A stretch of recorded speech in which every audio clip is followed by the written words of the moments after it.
నేను అనగా లేనే నిన్న మొన్నలా అంటూ నాగార్జున ఆమె వెనుక తెగ తిరిగాడు. ఆయన తర్వాత మన కుర్రాలు కూడా ఆమె గురించి ఆలోచించారు. ఇండస్ట్రీకి వచ్చిన మరో మెరుపు అంటూ అందరూ మురిసిపోయారు.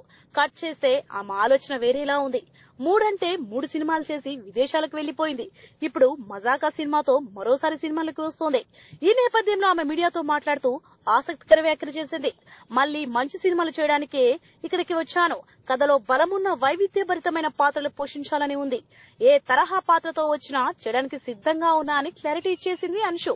రీ ఎంట్రీ ఓకే, ఎంట్రీ సంగతి చెప్పండి అని అడిగితే 15 ఏళ్ల వయసులో సినిమా పరిశ్రమలోకి అడుగు పెట్టా అని చెప్పింది. అప్పటికి అంత పరిణతి లేదని, అసలు నటనను కెరీర్ గానే భావించలేదని చెప్పేసింది. అందుకే తిరిగి చదువులపైన దృష్టి పెట్టాలనుకుని లండన్ వెళ్లిపోయా అని చెప్పింది. అలా సైకాలజిస్ట్ లో మాస్టర్స్ చేసి సొంతంగా క్లినిక్ పెట్టుకుని థెరపిస్ట్ చేశానని చెప్పింది. 24 ఏళ్ల వయసుకే పెళ్లి 24 ఏళ్ల వయసుకే పెళ్లి చేసుకున్నానని తెలిపింది. 2 పిల్లలు కాస్త పెద్దయ్యాక ఇప్పుడు మళ్లీ సినిమాలకు వచ్చాక అని చెప్పింది. ఒకవేళ తను 25 ఏళ్ల వయసులో ఉన్నప్పుడు మన్మధుడు సినిమా చేసి ఉంటే మధ్యలోనే ఇండస్ట్రీ వదిలి వెళ్లేదాన్ని కాదు అని చెప్పింది. రీ ఎంట్రీకి కారణం ఏంటి అని అడిగితే తన తొలి సినిమాని అసలు రీజన్ అని చెప్పారు.